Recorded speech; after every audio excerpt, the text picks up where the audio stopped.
Olá pessoal, tudo bem? Estamos aqui de volta, né? Com a nossa segunda aula. Nessa aula a gente vai falar sobre comportamento. Então vamos lá? O que é comportamento? No mundo da análise do comportamento aplicada, ABA, o conceito de comportamento é crítico. O que exatamente é um comportamento?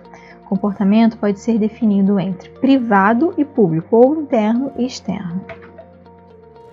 Para a análise do comportamento, da qual a ABA deriva, os eventos que ocorrem internamente no indivíduo são considerados comportamentos como quaisquer outros que ocorrem em forma de ações pelo mesmo, ou seja, tanto que é o comportamento que é interno, né, que envolve os sentimentos, enfim, que está dentro da gente, tanto o comportamento que é externo, são todos considerados comportamento.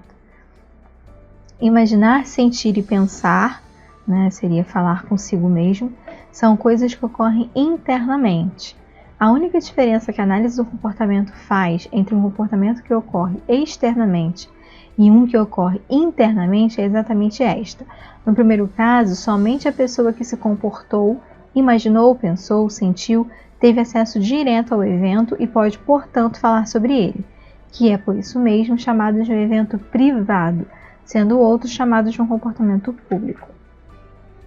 Exemplos de comportamentos: chorar, ir de bicicleta até o mercado, digitar um e-mail no computador, telefonar para um amigo. Uso de rótulos versus descrição comportamental. Costumamos aplicar rótulos a pessoas e seus comportamentos como um tipo de síntese. Esses rótulos podem ser enganosos e até perigosos. Por exemplo, podemos dizer que alguém é convencido e passar a evitá-lo, quando essa pessoa pode ser, na verdade, tímida e precisar de nós para uma primeira aproximação. Os rótulos, né, eles fazem com que a gente deixe de analisar as atitudes das pessoas, né, os comportamentos, e passe a rotular em cima das nossas interpretações. E isso é muito perigoso em alguns casos, né? Porque isso vai interferir na forma em que a gente vai se relacionar com essas pessoas, na forma em que a gente vai ver essas pessoas, né? Os rótulos que usamos para descrever pessoas podem ser uma reação emocional a uma situação, que seria, por exemplo, convencido, ou uma interpretação de uma atitude, por exemplo, preguiçoso, ou a tentativa de encontrar uma causa subjacente, por exemplo, ansioso, né? Ou seja, se a gente for ver esses exemplos, né? Uma reação emocional a uma situação, convencido. Reação emocional a uma situação seria a discriminação que a gente está fazendo do comportamento dessa pessoa. E convencido seria a interpretação que a gente está dando para aquilo, um rótulo que a gente está fazendo para aquilo, né? A mesma coisa seria a interpretação da atitude. Seria preguiçoso, né? Uma atitude da pessoa, o rótulo preguiçoso. Mas você está rotulando aquela pessoa como preguiçosa, ou seja, ela é aquilo dali. Você não está vendo a atitude que ela cometeu, né? Isso é muito complicado, porque muitas vezes a gente faz isso até com as crianças, né? Dentro das atividades. Ah, não, ele não aprende, ou ele não gosta de fazer isso, né? Isso é um rótulo, muitas das vezes, e não uma discriminação comportamental. Adicionalmente, mesmo se houver concordância com o rótulo, sua definição de babaca é provavelmente muito diferente da definição aceita pelo seu vizinho. Sim, às vezes você pode ter feito algo que te levou a ser considerado tal daquela forma, mas você não é aquilo, né? Então você está rotulando. Então aquela descrição que é para você é diferente do que pode ser para o outro. A forma como rotulamos pessoas tem efeito direto sobre a forma como interagimos com elas. Sim, foi aquilo que eu falei, né, no slide anterior. Olhar para uma descrição detalhada do comportamento ao invés de nossa interpretação dele vai ajudar a evitar erros e será muito mais efetivo ao lidar com indivíduos com atraso do desenvolvimento. Com certeza, né? Porque se a gente for ver detalhadamente o comportamento dessa pessoa ou desse indivíduo com atraso de desenvolvimento, né, a gente vai conseguir trabalhar melhor do que se a gente rotular. Porque se a gente rotular, muitas vezes não vai ter jeito, né? Não adianta mexer naquilo ali, não adianta trabalhar aquilo ali. Por exemplo, uma descrição comportamental de uma criança rotulada como mandona pode ser lida da seguinte forma: em um período de 5 minutos, Aldo se aproximou de um grupo de crianças e dá 6 ordens. Diz a elas para arrumar suas tintas, diz à professora é hora da merenda, diz a todos que estão sendo muito barulhentos e falem para fora. Espere enquanto a professora explica a próxima atividade, então diz: ouçam a professora, diz isso 2 vezes.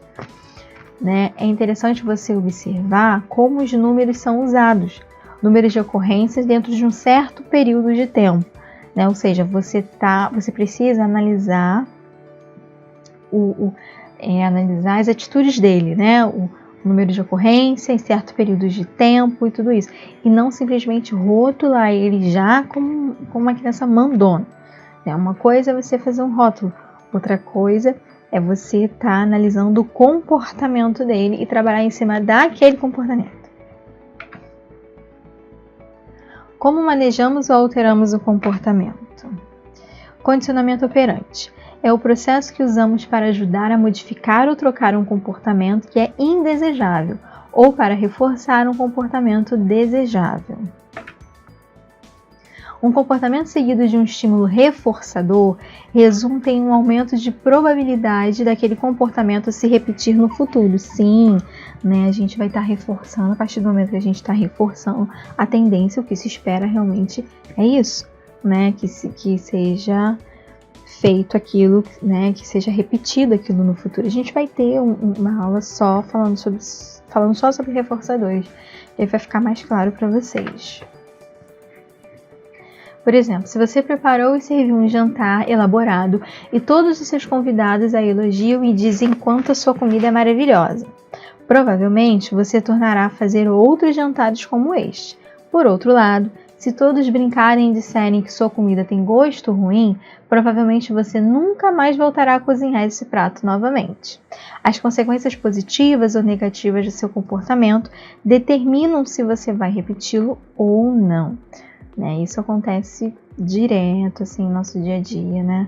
A gente condiciona as nossas atitudes em cima dos resultados que temos. Né? Os métodos e técnicas envolvidos em modificar ou mudar comportamento são o foco dessas aulas. Sim, com certeza, porque o que a gente procura na terapia, o que a gente procura fazer com as crianças, né, dentro do aspecto é realmente isso. É modificar ou mudar o comportamento que não seja um comportamento aceitável, que seja um comportamento ruim, né, que seja um comportamento que possa prejudicar o ensino-aprendizagem, mas ao mesmo tempo também a gente reforça comportamentos positivos, né? Os ABCs. Os ABCs, antecedente, comportamento e consequência, né? Vocês devem estar achando estranho a abreviação aí, né? Porque teria que ser ACC e não ABC. Mas esse B vem de behaviorismo, né? Como já foi explicado na aula anterior, né? E behaviorismo é o que estuda o ambiente, comportamento e aprendizagem, né? É um comportamento dentro daquele determinado ambiente e daí vem a aprendizagem, né? Como vai se utilizar a aprendizagem. O antecedente é aquilo que acontece antes do comportamento. O comportamento é a resposta ao antecedente e a consequência é o que ocorre logo depois do comportamento. Isso é conhecido como os ABCs do behaviorismo. Então vamos entender um pouquinho melhor sobre os ABCs. Aí vem a abreviatura, né? A de antecedente ou SD, estímulo discriminativo. B de comportamento, mas seria, né, de behaviorismo ou resposta. E C de consequência ou reforçador. O telefone toca, seria o antecedente. Você atende, seria o comportamento. E o operador de telemarketing lhe prende ao telefone, fazendo com que atrase o jantar, seria a consequência. Então vamos lá para ficar mais fácil, eu acho que é melhor começar, para vocês entenderem melhor do comportamento, né? Que é a ação que a gente tem. Qual foi o comportamento?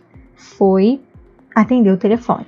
Mas para atender o telefone existiu um antecedente. Esse antecedente foi o telefone tocar. E qual foi a consequência de quando você atendeu o telefone? Foi o operador de telemarketing te prender e você acabou atrasando o jantar. Então, a consequência poderá ser tanto positiva, negativa ou neutra. No caso acima, foi negativa. O tipo de consequências determinará se você se você repetirá o comportamento no futuro. Baseado neste exemplo, você provavelmente estaria menos afeito a atender ao telefone na hora do jantar, da próxima vez em que tocasse. Sim, né? Você pensaria, meu Deus, vai tocar, de novo eu vou ficar presa e não vou terminar, né, o meu jantar, vou atrasar o meu jantar. E isso acontece também com as crianças, né?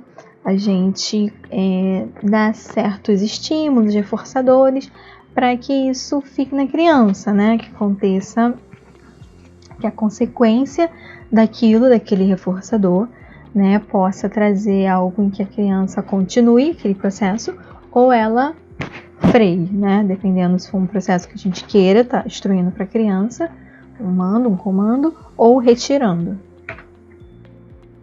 A ciência do comportamento visa trocar as condições sobre as quais o comportamento ocorre, ou trocar as consequências de um comportamento para conseguir efetuar mudanças no comportamento. Antecedente, esse aqui é mais um exemplo, né? Antecedente, você assiste a um filme triste. Comportamento, você vai chorar. Consequência, você se sente triste. Você precisa assistir. Você para de assistir a filmes tristes. Por que você para de assistir a filme triste? Porque você chorou quando assistiu um filme triste. Agora, troque as condições sob as quais o comportamento acontece ou antecedente. E você mudará o comportamento e a consequência. Você vai ver que é o mesmo exemplo. É a mesma atitude, assistir filme. Só que você vai estar mudando a condição a qual o comportamento acontece ou antecedente. Olha aqui. Antecedente. Você assiste a um filme engraçado. Antes era triste, agora é engraçado. O comportamento você ri. Consequência, você fica feliz. Então, você vai assistir outros filmes engraçados. Veja outros exemplos. Antecedente. O sinal ficou amarelo. Comportamento, você acelera. Consequência, você é multado. Ou seja, você ficará menos propenso a furar o sinal amarelo. Sim, porque toda vez que você furar o sinal amarelo, você vai lembrar da multa e você vai achar que vai ser multado mais uma vez, ou vai ter medo, enfim. Seu comportamento futuro foi modificado pelas consequências desse comportamento. Você foi multado. No futuro, você estará menos disposto a furar o sinal amarelo. Agora, troque a consequência e você trocará o comportamento subsequente. Agora, a gente vai trocar a consequência dessa ação, porque a gente vai ver o que vai acontecer. Antecedente, o sinal ficou amarelo. Comportamento, você acelerou. Consequência, você não é multado. Ou seja, você continua a furar o sinal amarelo. Sim, porque você furou e não foi multado. Então, das próximas vezes, você vai arriscar a furar, porque você ainda não recebeu uma multa, né? Então, você vai furar porque você não foi multado. De novo, a consequência deste comportamento vai moldar seu comportamento futuro. Neste caso, seu comportamento foi positivamente reforçado. E assim você tenderá a repeti-lo. Gente, isso é muito importante, porque o que acontece? Às vezes, um mesmo exemplo, às vezes uma mesma atividade, você muda a estratégia, né? Muda o reforçador. Isso faz com que seja, ou melhor, você tem um reforçador, você tem um reforçamento, e aí você acaba usando ele de forma errada, reforçando algo que não era para ser reforçado. E uma vez reforçado é complicado porque a criança vai achar que aquilo é positivo e vai continuar fazendo.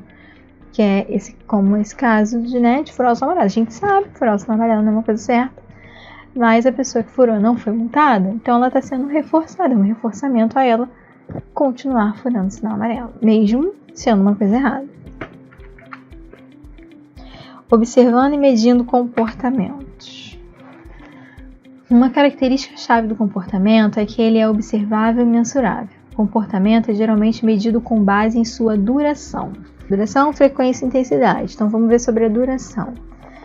Duração é quanto tempo leva fazer uma coisa. Por exemplo, levou 3 minutos e meio para Silvia amarrar seus sapatos ou levou 15 minutos para Sandra fazer seu dever de matemática. Frequência seria a frequência que aquilo ocorreu. João bateu palmas 16 vezes em um período de 5 minutos ou Caio fez 5 pedidos em um período de 45 minutos. Intensidade, nada mais é quanta energia, quanta força física, quanta intensidade mesmo envolveu aquilo, em realizar aquele comportamento. Por exemplo, Zeca carregou 15 kg de mantimentos ou os gritos de Rita atingiram 100 decibéis. Geralmente, quando você quer substituir um comportamento, é porque considera que há excessos ou déficits nele. A primeira coisa que você precisa fazer é coletar alguns dados para determinar a linha de base ou ponto de partida em relação ao qual vai medir mudanças. Há alguns métodos diferentes de coletar esses dados, né? Então vamos lá, a gente tem observação direta, métodos de contagem, avaliação indireta e experimentos. Observação direta. A observação direta, ela observa e registra o comportamento identificado como ele ocorre. Você pode decidir observar o dia todo e registrar cada vez que o comportamento ocorre. Ou você pode definir um período em tempo como qual o recreio, a hora de dormir, para coletar dados sobre o comportamento visado, né? Métodos de contagem. Você pode simplesmente colocar marcas de verificação, vários números ali para verificar, ou marcar palitinhos em um pedaço de papel ou usar um contador manual. Avaliação direta, né, entrevistar pais, professores, amigos, ou deixar com que eles, com aquelas listas, né, com eles as listas de verificação, checklist e questionários ou escalas de classificação, e experimentos, criar condições para testar o comportamento. Esses experimentos a gente deixa, né, eles cabem aos terapeutas e psicólogos. Eles criam condições para testar o comportamento, mas são coisas aplicadas só que quem aplica são os terapeutas e psicólogos. Então não cabe a professora, a pais, né? Então a gente não vai entrar muito nesse mérito aqui. Então é isso, gente. Nossa aula de hoje foi um pouquinho mais breve, né? Mas, porém, um conteúdo, acredito eu, relevante para dentro da aplicação, né, da aba. Então a gente chegou ao fim nessa segunda aula, né? Espero que todos vocês tenham gostado desse conteúdo. E amanhã a gente tem mais aula, né? São 5 aulas, amanhã a gente está na terceira. A gente vai falar sobre reforçamento, que é muito importante.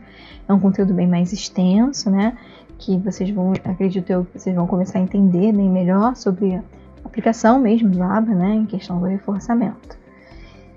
E, mais uma vez, vou falar com vocês, para quem não se inscreveu no grupo do WhatsApp, entra no grupo do WhatsApp, porque lá a gente vai mandar os links das aulas para que vocês não percam as aulas.